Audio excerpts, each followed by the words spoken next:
Film की शुरुआत में हम एक लड़की हियो को सोते हुए देखते हैं और जब हियो गहरी नींद में थी तो कोई उसका कंबल खींच लेता है जिससे वह जाग जाती है और जैसे ही वह जागती है देखती है कि कोई पीछे से उसके बाल पकड़कर उसे बिस्तर पर फेंक देता है और फिर हम देखते हैं कि यह करने वाला कोई और नहीं बल्कि उसका अपना पिता ही था। तब यांजू कहती है कि तुम क्या कर रहे हो, लेकिन उसका पिता उसे कोई जवाब नहीं देता और अपनी बेटी को गंदी नजरों से देखने लगता है और उससे कहता है कि मेरी बेटी अब इतनी बड़ी हो गई है। अपने पिता के मुंह से ऐसी बातें सुनकर जूजू बहुत डर जाती है और रोने लगती है। उसके बाद वह अपनी बेटी के बाल छोड़ देता है और उसके चेहरे को छूने लगता है, जिससे यांजू और भी डर जाती है और उसे कुछ समझ नहीं आ रहा था कि उसके साथ क्या हो रहा है। फिर उसका पिता वहां से चला जाता है। उसके बाद अगले दिन हु की माँ खाना बना रही होती है। तभी ह्युंजू सोच रही थी कि क्या उसे अपनी माँ को बताना चाहिए कि पिछली रात उसके साथ क्या हुआ। इसी बीच उसकी बहन सन वो भी अपने कमरे से नीचे आती है और उसका भाई भी आता है और नाश्ता करने बैठ जाता है। फिर उसका पिता भी नाश्ता करने यहाँ आता है और ऐसा व्यवहार करता है जैसे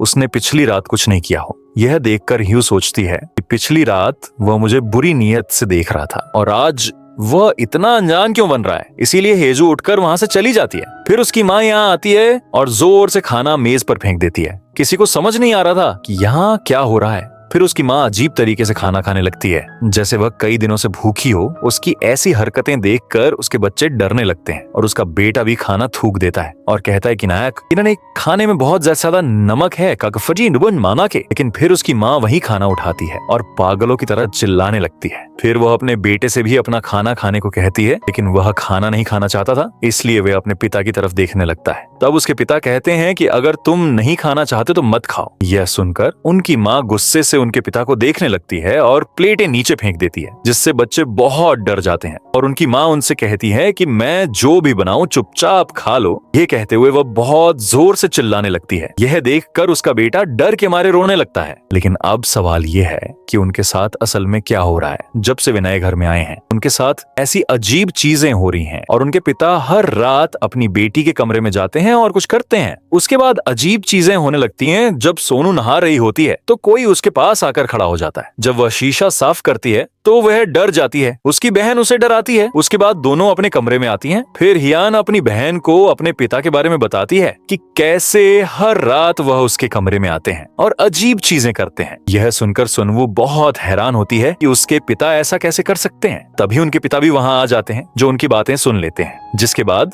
वह वहां से एक चाकू उठाते हैं और उन पर हमला करने की कोशिश करते हैं, लेकिन सुनवू उन्हें धक्का देती है और दोनों बहनें वहां से भाग जाती हैं। लेकिन तभी अचानक उनके पिता फिर से उनके सामने आ जाते हैं और वह सू के बाल पकड़कर उसे वहां से नीचे फेंक देते हैं। फिर वह सीढ़ियों पर गिर जाती है और वहीं बेहोश हो जाती है। फिर उसकी बहन शांजू डर के मारे वहां से भाग जाती है और एक जगह जाकर छिप जाती है। फिर उसके पिता एक हथौड़ा लेकर उसे ढूंढने लगते हैं। दूसरी तरफ शानू को भी होश आ जाता है और वह अपनी बहन को ढूंढने लगती है। लेकिन जब वह पीछे देखती है तो उसके पिता एक हथौड़ा लेकर उसके सामने खड़े होते हैं और वह हथौड़े से उस पर हमला करते हैं। वे हमला करने ही वाले होते हैं कि यांजू जोर से चिल्लाती है, जिससे उसके पिता रुक जाते हैं। यांजू अपने पिता को बल्ले से जोर से मारती है, लेकिन उसके पिता को कुछ नहीं होता और गुस्से में वह भी उस पर हथौड़े से हमला करने लगते हैं। तभी उनके असली पिता नीचे से ऊपर आने लगते हैं। यह देखकर उसका हमशक्ल हथौड़ा फेंककर दूसरे कमरे में चला जाता है। फिर उनके पिता ऊपर आते हैं और अपनी बेटियों को देखते हैं जो डर के मारे पीछे हट रही थीं। फिर उनके पिता दरवाजे में एक बड़ा छेद देखते हैं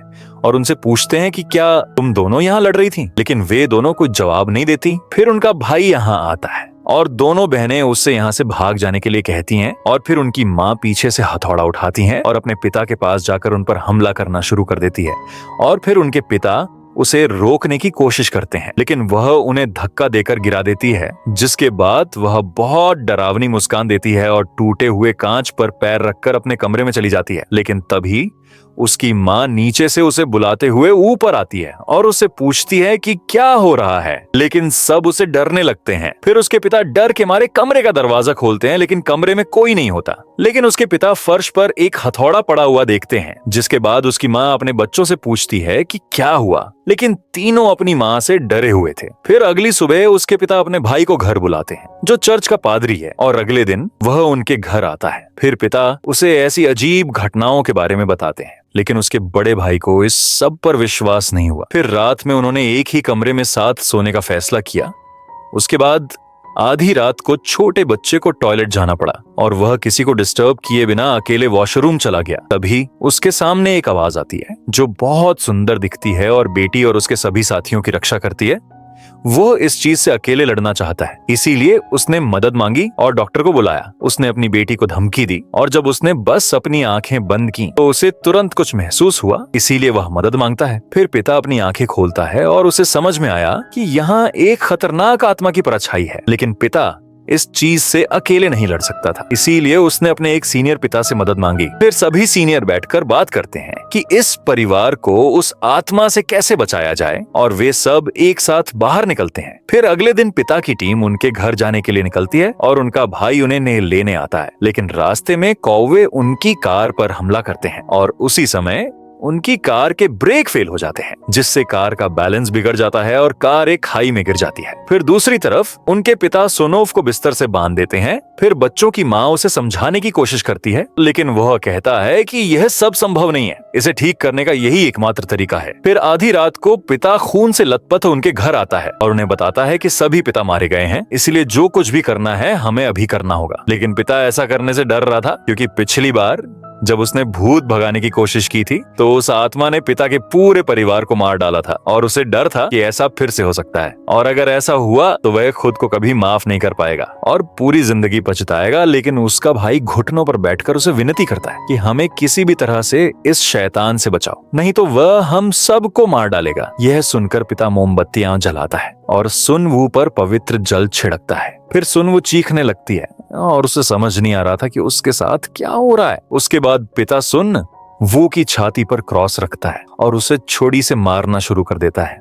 फिर सुन वो दर्द से चीखने लगती है। सुन वो तब तक चीखती रहती है जब तक उसका शरीर हिलना बंद नहीं हो जाता और आराम नहीं मिल जाता और वो मर सकती है। सोनू चिल्लाने लगती है और उनसे पूछती है कि वे उसके साथ ऐसा क्यों कर रहे हैं। फिर पिता अपने भाई से कहता है कि क्या तुम अभी भी रखना चाहते हो यह सब, जिस पर वह अपनी बेटी का पैर कसकर पकड़ लेता है ताकि वह हिल ना सके।